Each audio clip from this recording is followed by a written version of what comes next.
What's up, everybody? Thanks as always for supporting the show. It would mean a lot to me if you would take a second to scroll down and hit that subscribe button to the Hoops Tonight YouTube channel, and then follow me on social media on TikTok, Instagram, and Twitter so you guys don't miss any of our content over the course of this season. All right, let's talk some basketball.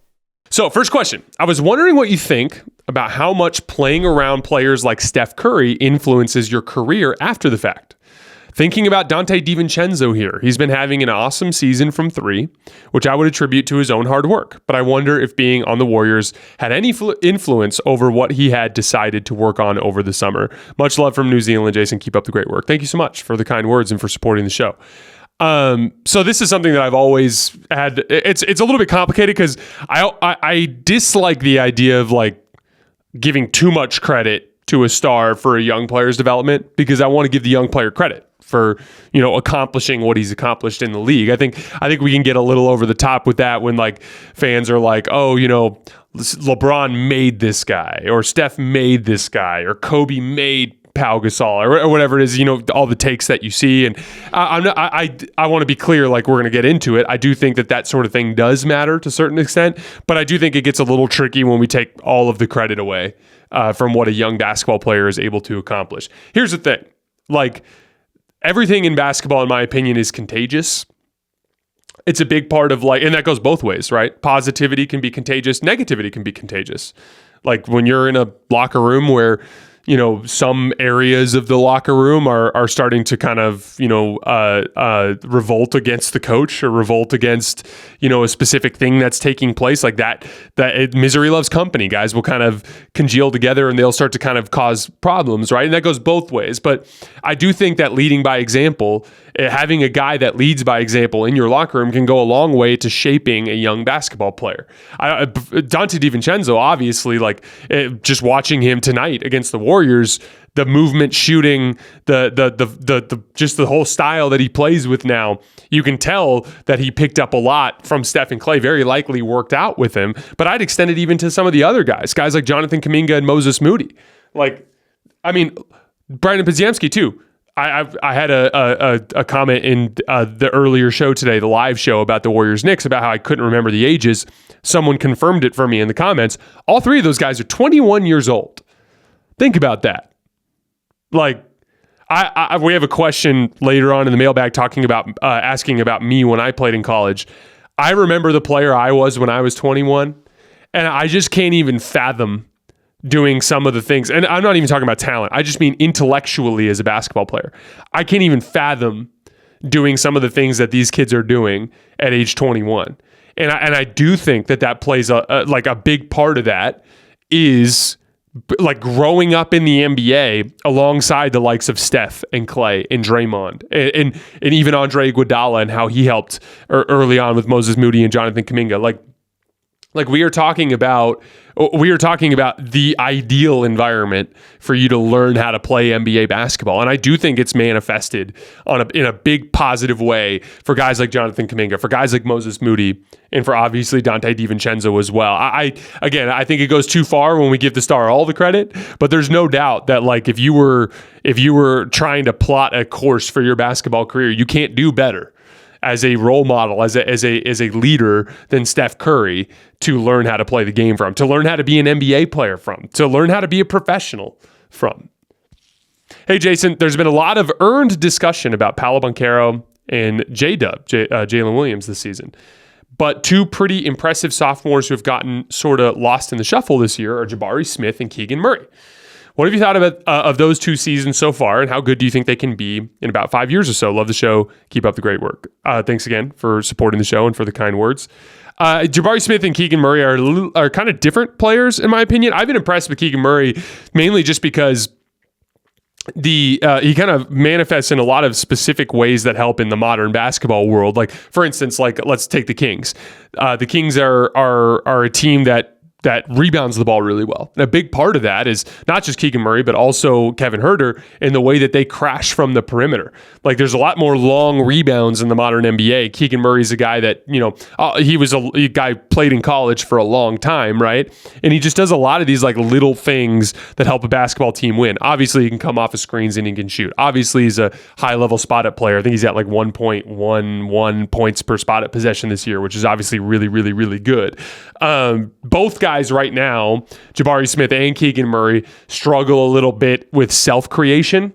Jabari Smith is a level above Keegan Murray, specifically in the post, but both of them can struggle a little bit. I do think that Jabari Smith has a significantly higher ceiling than Keegan Murray for two reasons. One, he's a much, much better defensive project. Keegan Murray is a good straight line athlete, but he struggles with lateral quickness, and he's not a guy that has the level of defensive potential that a guy like Jabari Smith does. Jabari Smith has the potential to be like a legitimate, top tier perimeter defender in this league. That's the potential that he has. It's just a question of whether or not he can get there. One other thing with Jabari Smith, I think he just has a little bit more of like what I would call like natural scoring chops. Like it's almost like a combination of audacity and creativity mixed with your skill set. And obviously Jabari has the work ethic. I mean, just go look back at last year with the Rockets and how poor he was putting the ball on the floor and how much he struggled, with just kind of like basic shot creation stuff. And like this year, you're just seeing more of his ability to make quick plays out of the post against mismatches and get to quick spots for short mid-range jump shots that he can knock down. Like he's just taking significant leaps on that end of the floor, right? So like they're two really, really good young wings. To me, they're very different. Like to give you guys just an example, and these are not perfect comps, but like in the same way that like you have Mikal Bridges and Cam Johnson as like two versions of 6'7", 6'8" wings. That to me is what Jabari Smith and Keegan Murray are kind of represent. Jabari Smith is more on a Mikal Bridges trajectory where I really do think he could add some legitimate off the dribble game, a guy that could potentially average 20 points a game in the league one day efficiently and also be an excellent perimeter defender. Whereas like Cam Johnson is more of like an offensive minded wing. There's it just kind of fits more into that mold for me for like a Keegan Murray type. Again, not perfect comps, but those are just some examples. But I love both of those guys. I was super, super impressed by Jabari Smith at Summer League this year when I went to go see him in Vegas. Just, I can't believe how much he's improved in such a short period of time. And honestly, specifically with Jabari, like he's made improvements in ball handling and like that stuff just is super incremental. Like it takes thousands and thousands and thousands and thousands of reps to become a good ball handler when you didn't used to be. And so all that says to me is that he's a gym rat and that he's competitive enough to want to develop that part of his game and to get better. And so that just tells me within 5 years or so that he does have the potential to reach the level of like a guy like Mikal Bridges, which by the way, Jabari has better measurables. And so he could even be a better version of that. Next question. How good of a hooper are you? And what's your player comp? You said you played in college. And that's very impressive, honestly. Plus, how many threes have you made in a row? So I won't go into too much detail here because it's more of a conversation for the offseason if I wanted to spend some time kind of breaking it down for you guys. But the gist of it is I was a late bloomer, didn't grow up playing basketball. I was the worst player on my high school team. Literally on senior night, there were 6 seniors on the roster and all 5 of the other seniors started the game and I didn't play a single minute. And by the way, the coach was correct to do so. I was not, I would have severely hampered their ability to compete in that game. I really, really, really dove into basketball in my late teens. And my 3rd year in college, I finally walked into an open gym at a JUCO and played well enough to get a scholarship. That was kind of how my career started. I ended up playing 3 seasons because of the way that the NCAA clock works. I had an all-conference selection my 2nd season in junior college, and then I played like a 3-and-D role basically for a NAIA team as my 3rd year. I was a pretty mediocre college basketball player. I had my moments, but I also had my flaws. Specifically at the NAIA level, they really exposed some of my offensive limitations. I stayed on the floor at NAIA because I could guard. I'm a good athlete, and I'm like 6'6" with like a 6'10" wingspan, so I could guard. I just would guard the other team's best player. That was basically my role on that particular team. I didn't really develop into a like what I consider to be a better version of or the best version of myself as a basketball player till my late 20s. Just because like I fell in love with the game, but I didn't grow up playing it. So like, you know, the feeling that I would imagine most young basketball players feel when they're 12, 13 years old, when they're starting to kind of figure it out and love the game. Like I was hitting that in my mid 20s because like I didn't play when I was young. And so I had some success in college, and that was like my first experience with the game.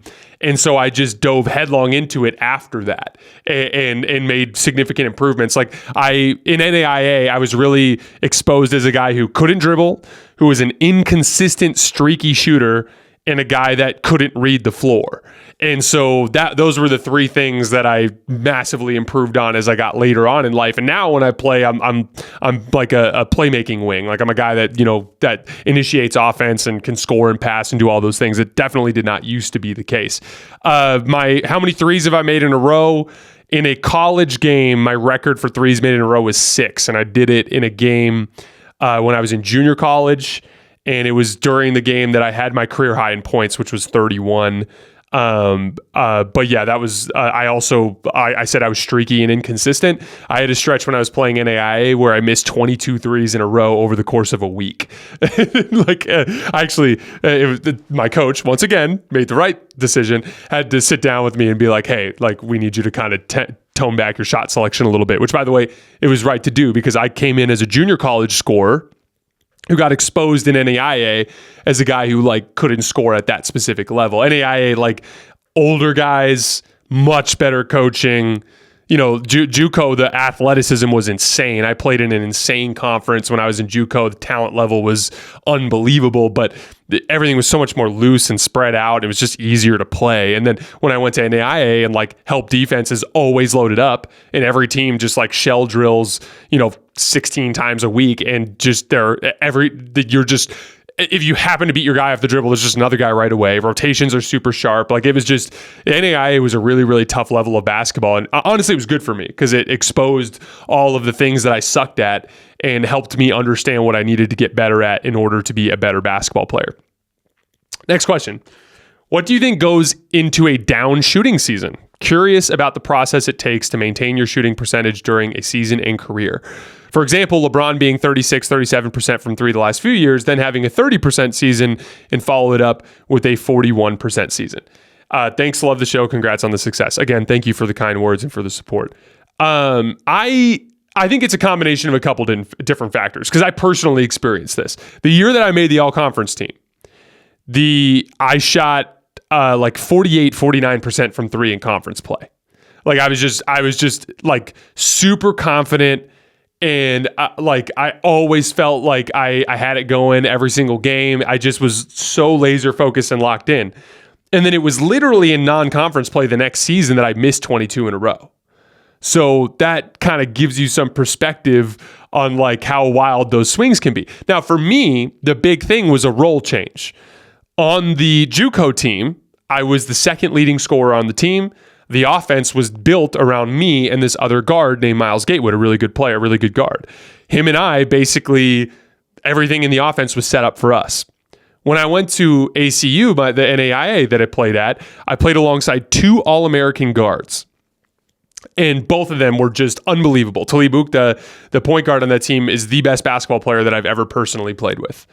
And like all of a sudden, my role was different. Early in the season, I had a big scoring burst in my very first game. We played a game against NAU, so a Division I school, an NCAA Division I school. We actually beat them, and I had a big scoring burst in that game. And so in the early portion of the season, I was really aggressive as a scorer, but my efficiency just immediately tanked. And pretty quickly, like I mentioned in the last question, my coach was sitting down with me about not looking. Basically, told me don't shoot unless you're taking a wide open three or running your lane in transition. You know what a good coach would do for a flawed player like me. To that coach's credit, he funneled me into what I was good at, which was defense and rebounding and playing a small role on offense at that specific level. Well, as I shifted into that small role, shooting became a real challenge for me because instead of hunting my shot and getting 6-7 3-point attempts per game, I was getting maybe 1 or 2 3-point attempts per game. And they would come like, I wouldn't touch the ball for a while. And then all of a sudden I'd have a catch and shoot 3 opportunity. And that was a real struggle for me. And so I think it's a combination of a bunch of different factors. A guy like LeBron, the role's been the same all the time. And so his swings, a lot of it is really just like happenstance. Like shooting is a like, for lack of a better term, it's a mind fuck. Like it's kind of like baseball in the sense that like, even if you're really, really good at it, you're going to miss more than you make. And so you can do everything right and the result can still be a miss.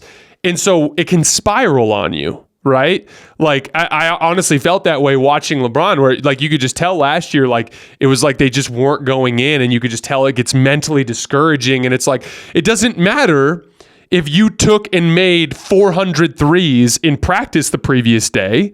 If you go into the game and you get, 2 or 3 looks and you happen to miss 2 of them, and then on the third one, you're not confident, right? Like it can really pile up on you. Now, how to handle it, like I remember in the NAIA season that I'm talking about, I mean, I was obsessive about it. I was in the gym every single day, shooting on the shooting machine. My buddy Harshal, who was my roommate that season, him and I were going up to the gym at night and doing these shooting drills. Like we'd be in there at 11:30 p.m. with a speaker blasting, just shooting and shooting and shooting and shooting. And like, I was obsessive about it. And what's crazy is even with that, I barely got up to, I think I shot in the low 30s from 3 in conference play that season, because again, the role was so funky. I was barely getting touches, which was the right decision with the level of player I was at that point. But again, like a couple different things. It's a combination of role shifts. Like I really do think, like, for instance, a Malik Beasley, like he's just getting different and better shots for Milwaukee this year than he did for the Lakers last year. The Lakers were constantly running him off of off-ball actions and asking him to shoot. Those are tougher shots. Milwaukee was just like, you're a spot-up guy, but just if you're open, or if you even have an inch of space, you let that thing fly. And so you can see a role shift from Malik Beasley got him back on track, right? So it's a combination of the role, and then honest to God, it really is just a really mentally challenging thing. Like Steph Curry just went through a shooting slump there for like a week or so, right? Like you don't think that dude wasn't doing all his drills and doing everything behind the scenes right, and yet still the results were off. Like there is a certain amount of just, I don't even think it's variance. I think it's mostly just the mental aspect of it and the way that it misses can pile up on you. But the same thing happens in reverse. The makes pile up on you. You make a couple in a row. You feel really good about yourself. You feel really confident. All of a sudden, like you can kind of ride that wave for a little bit, right? And so, but I don't want to underestimate or undersell the work element of it. So like lastly, on that LeBron front, shoots 30% or whatever last year and then shoots 41% this year.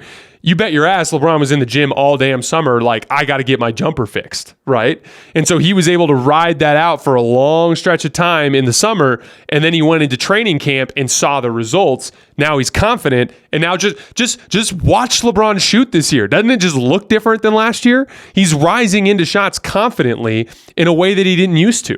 Even tonight, I was watching him. It was so funny. The Lakers ended up in a dogfight with the Washington Wizards because they're just the Lakers. And LeBron ended up basically saving the game with a chase down block of Jordan Poole. And then he hit a step back 3 over Kyle Kuzma on the right wing. And like, it was a tough shot. It might've been over Marvin Bagley, but like he stepped into it confidently, and he just wasn't doing that last year. And so again, to kind of tie it all together, it's a combination of just like the really challenging mental aspects of shooting, and then your role.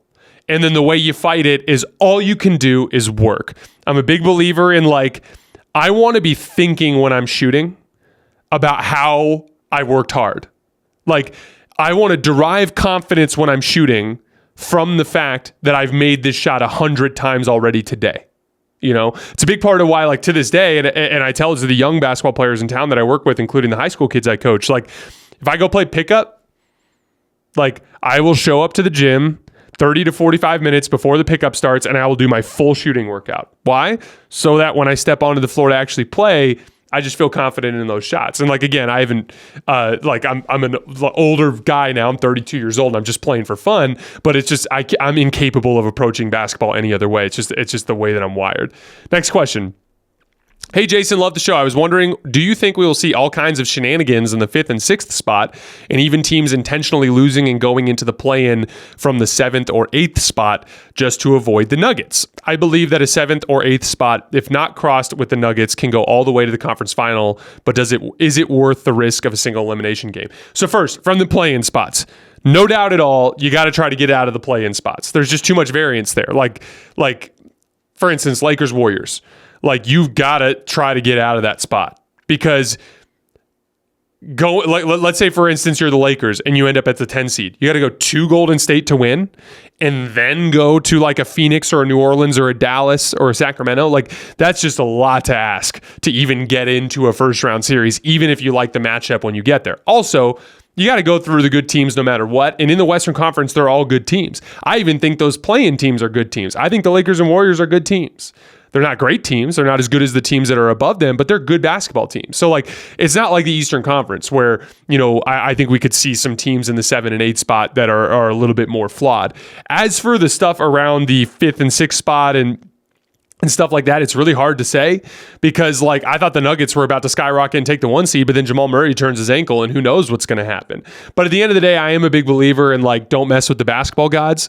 Like, you're better off playing basketball the best you possibly can to build out the identity and the habits and everything you need to win playoff series, regardless of who your opponent is, than you are like trying to mess with that a little bit to try to jerry-rig the matchups.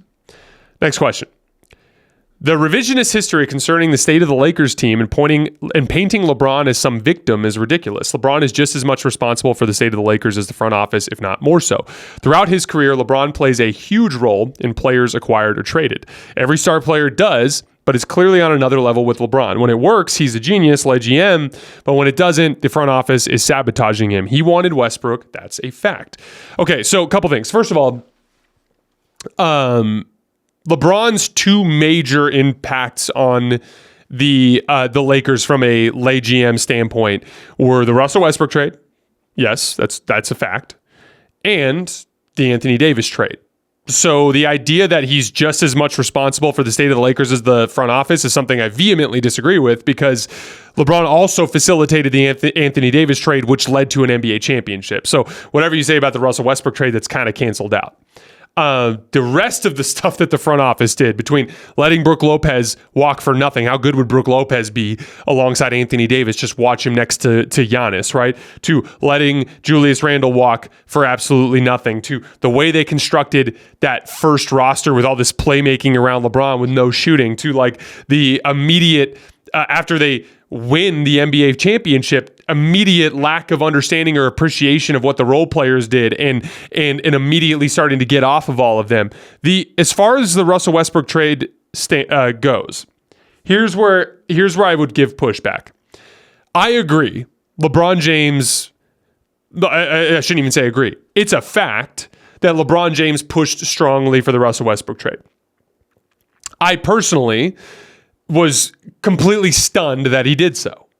Here's the thing. The general manager of the Los Angeles Lakers is responsible for making personnel decisions. And if you are the general manager, just put yourself in the GM's shoes, and LeBron comes up to you and goes, I want Russell Westbrook, you look him back in the face and you go, that's a terrible idea because of XYZ, because you are the basketball expert.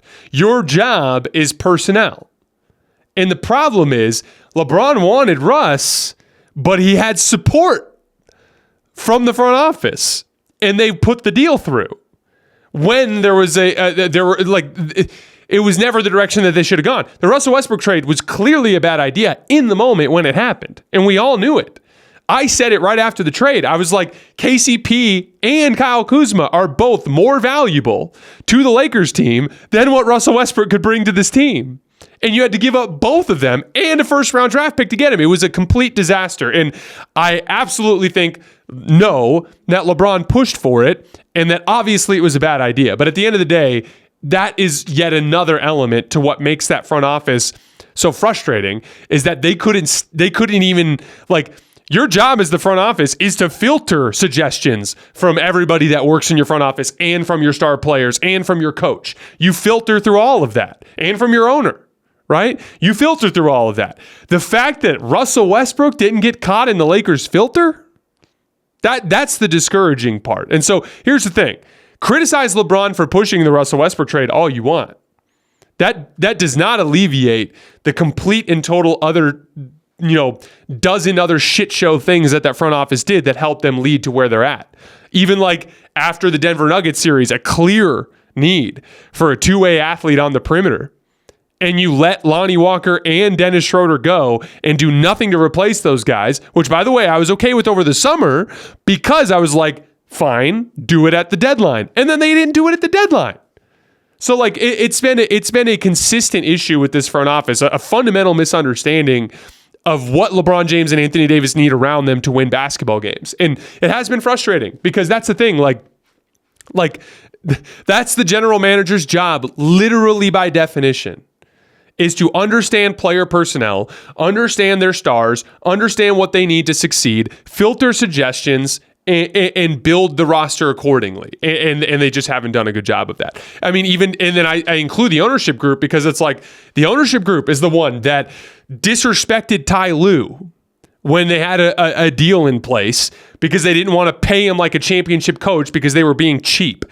Let Alex Caruso walk for absolutely nothing because they didn't want to pay him because they were being cheap. And like from the top down with the Lakers, it has been incompetence. And it's only through LeBron's play on the court that he's been able, and with Anthony Davis as well, that they've been able to overcome it the way that they have over the years to literally a championship and a Western Conference Finals berth, which, by the way, I would argue is an underachievement. Given if you told me you were going to get 5 years of LeBron James and Anthony Davis together, like you're thinking 2 titles, right? Like that's what you're thinking. And they should have. And like, there's a case to be made that if you had, a top tier NBA GM in control of that position, that they probably do have multiple championships. Next question. Seeing the guitars in your background for a while now, and just wondered how much experience you have playing. Also wondered what are a couple of your favorite bands and albums, old and recent. Love your content as always. Thanks again for supporting the show. I play guitar very recreationally, like maybe 3-4 hours a week. I'm not particularly good at it. I've been doing it for like 10, 15 years. So like I can play a little bit, but like not in any sort of meaningful way. One day my body will fail me and I won't be able to play basketball as much as I do. And on that day, that's when I will devote all of that energy towards guitar and I will try to get significantly better at it just because that, again, like I talked about earlier, it's just kind of how I'm wired. So that will be when I try to get better at it. But right now it's strictly just a hobby. I grew up on the Allman Brothers Band. That was what my dad kind of exposed me to. And then in my later life, I've gotten more into the Grateful Dead and Dead and Company and a lot of that kind of stuff. Blues in particular has always been my favorite kind of like brand of or genre of music, I should say. Stevie Ray Vaughan was a big one for me. Jimi Hendrix was a big one for me. Eric Clapton was a big one for me. Derek Trucks is one of my all-time favorites too. Those are a lot of the guys that have kind of shaped my kind of taste in music. Don't you think it's odd how everyone was saying before the season that Milwaukee would have a bumpy regular season, and now everyone is panicking because of some ups and downs? Don't you think that as a veteran team, they should be judged in the playoffs? So, agreed. I was one of the people before the season that said I thought the Bucks would have a bumpy regular season and that Boston would kind of beat them by a lot in the standings. I will say that we have learned from the X's and O's that, I mean, up until this recent stretch, that the point of attack defense stuff was a concern. But I think between Doc Rivers just getting them to engage better, the improvement that Malik Beasley has made over the course of the season as a point of attack defender, Jay Crowder kind of weirdly having some life in his legs, it's kind of erased some of those concerns, and now I'm more or less back to where I was before the season with Milwaukee. But I do agree that they're a veteran team that should be judged in the playoffs. I'm more concerned about whether or not Dame can get back to his peak level offensively. Next question, or this is more of a comment. Jason Tripping saying that Jokic over Curry and LeBron all time already. I never said that. I don't even know where you're getting that from. I never said Jokic is over Curry and LeBron all time. He has a long way and more than one more championship he needs to win and probably another MVP or two along the way. Like, Jokic has ground to cover there. The conversation surrounding Jokic and Curry and LeBron is just simply about their peaks, which is completely different. It's like LeBron MJ. Like, LeBron might be the GOAT one day, but his case is going to be the resume and longevity. Like, LeBron's not touching the dominance that MJ had in the 90s. He literally won 6 titles in 8 years. He was unquestionably considered the best player in the league for a long time. LeBron was unquestionably considered the best player in the league for like 3-4 years, right? There in the early 2010s. And then he was still the best player in my opinion in the late 2010s, but it was much closer between him and KD and Steph, right? MJ was just lapping the entire field for basically the entire 90s. And so, again, that's the difference between those two conversations, right? And like, even when it comes to ranking GOATs or whoever your GOAT is, everyone's criteria is different. So like that gets complicated. But for me personally, my like all-time rankings, Jokic he's still got a lot of ways to go to get to where LeBron and Steph are. I'm just saying that his ceiling, his absolute peak that he's achieved right now is more on the echelon with the MJs and the Kobes and the LeBrons and stuff than where Steph and KD are. To put it simply, because I had a bunch of Warriors fans go like, oh, well, it's unfair. Why are you comparing Steph and KD when they were underneath LeBron? Here's the simple counter there. Steph couldn't even separate himself from KD. KD couldn't even separate himself from Steph. That's kind of the point. Like, I personally think Steph was better than KD for the majority of his prime. But that is very much up for debate. And if you asked 100 people, it's probably going to come out near 50-50. That's the difference. Those two guys were competing against each other. They're kind of in a different tier than where LeBron was and where Jokic is now, where MJ was in the 90s, where Kobe was in the late 2000s. Last question. How can you say Jokic's peak is higher when he's really just getting into it? During Steph and KD's peak, they were either winning championships or having deep playoff runs. Jokic literally just won his first championship last season. And before that, it's very limited playoff success. At least give him some time before you make claims like this. Let's just kind of recap here. In the regular season, he's about to win his 3rd MVP in 4 tries, and he was the front runner most of last year before he basically punted it at the end of the season. Also, 2020, he upset the championship favorite in the Los Angeles Clippers and went to the Western Conference Finals. 2021, down his two very, very important other starters in the starting lineup, they literally beat the Portland Trailblazers in the first round. Like, they won a playoff series, down Jamal Murray and down Michael Porter Jr. And then in 2022, they lost to the eventual NBA champions. And then in 2023, they won the NBA title as soon as Jamal Murray and Michael Porter Jr. re-entered the equation.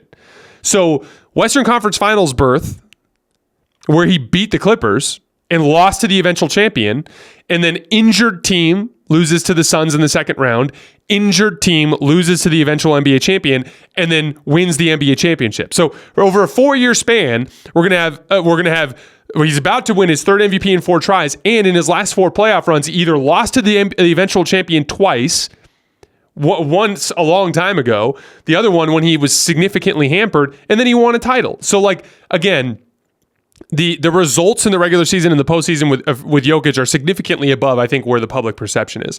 All right, guys, that is all I have for today. I am going to most likely cover Nuggets-Lakers on Saturday night, but I don't know if that'll be on the feed until Saturday night or Sunday morning. And then we're going live on Sunday after the final buzzer of Celtics-Warriors. I will see you guys then.